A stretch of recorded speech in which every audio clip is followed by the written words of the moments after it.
Hi everyone, Jeff Fisher along with Phil Stambaugh on our weekly High School Football America podcast. And Phil, thanks for joining us. 0-2 as we speak after a loss yesterday to a St. Joseph's by the Sea team out of New York, 42-14. And kind of let's start there. We were talking before I rolled the tape here that young is really kind of coming through, and that's the theme we've been talking about all year long so far for you guys. Yeah, thanks for having me, Jeff. And definitely our inexperience has shown in these first two games.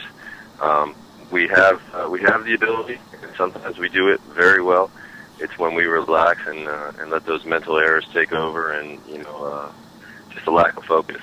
We talked a lot about St. Joseph being a very disciplined football team coming in, and how well we were going to have to do to stop their double wing attack, an old school football type style that was just going to run it right down our throat. And we chose not to do the things that we practiced the whole week until late in the second quarter and into the second half when it was too late.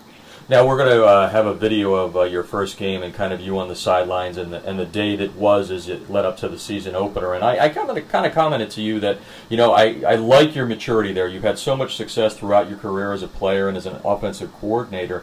How are you managing the fact that you've got to really take the time to teach these kids? I mean, how does that work into your day-to-day preparation as you get these kids ready for now what would be Game 3? Well, I'm trying to keep a very positive approach because we are doing some good things. We're just not doing enough good things, and I'm trying to get them to understand that they can't keep doing what they want to do. They have to do what their coach is doing. And for a young, inexperienced team, it has become very difficult for us to keep that focus. And I keep going back to those same phrases every week. That we have to keep focused, and we have to do things the right way. And I'm relying a lot on the junior class and the senior class right now to show the younger guys the way. Unfortunately, I don't have many returning starters, so I'm trying to stay positive myself because our coaching staff is putting a lot of work into this, and we are seeing good things. And it's from the start I knew we were going to need to have success early to really get this ball rolling. And coming into week 3, we're playing a very good Schuylkilll Valley team, and we're gonna have our hands full again. Well, let's keep on the positive note, and let's talk about some of the kids that have kind of caught your eye in the early going. Again, we mentioned throughout you've got a freshman at quarterback at A.J. Long. Who are some of the other kids, and talk a little bit about A.J.'s progression through 2 games. A.J.'s completed 18 passes the first 2 games, high 60s percentage-wise last weekend, and in the first week he was, I think, 72%. He made a couple of poor decisions early in the first quarter of the first game. After that, he's played very well. Boise Ross on defense had 20 tackles for us this past weekend. Nico Gaffredo has been a standout player both ways so far. Our top wide receivers, Georgie D'Alessandro and Matt Camilletti, have caught the ball when our line has allowed time for that to happen. Pat Douglas is doing a very good job for us defensively. And we saw some bright spots out of some other guys that were thrown into the mix this past weekend because we had to use so many guys defensively, to try and shut them down. It was a style of offense that we weren't, probably built to defend real well because we're more of a skill team and speed rather than big and strong up front. So we saw a lot of positive things even with the loss. I'm seeing more and more effort. They don't give up, and in 2 losses, that's what I'm really drawing upon is that they don't give up and they're still playing hard towards the end of the game.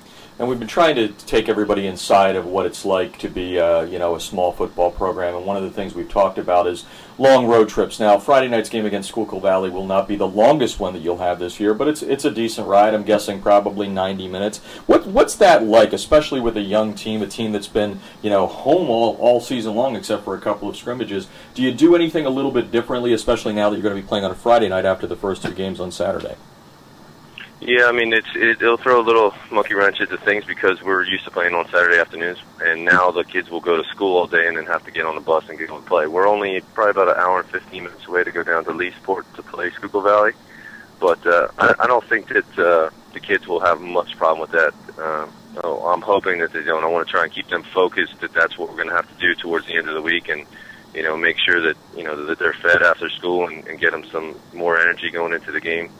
the thing I'm really, disappointed with in the first two games was, not being able to stick to our game plan. For one reason or another, the mistakes and the mental errors that we've made have pulled us away from our game plan. So we're going to try and set up the whole week to really, focus towards getting a big win on Friday night. Okay, and last question: what is Schuylkilll Valley? What type of team is it? What have they done so far this season, and what are you going to have to do to get that W? They're 1-1 right now. They lost the first game of the week to a very good Calico team, and then they beat Panther Valley this past weekend in 2 games that we scouted. So they have a very good quarterback, Derek Gall, and running back, two nice running backs. One of them is Dylan Scheidt, who's also an outstanding wrestler. So they're going to have some skill guys that are definitely capable of getting the job done.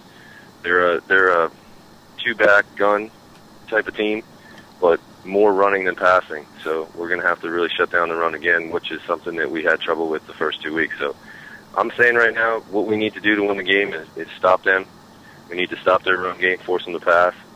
And on offense, we need to execute. And we're getting better. The offense is growing. Now the defense has to come up a little bit, grow up a little bit faster, and get on board. And I think once we put it all together, we're going to have a very successful middle to end of the season. Well, you always want to peek toward those playoffs. Phil, thanks as always, and we'll talk after next week's game. All right, thanks a lot, Jeff.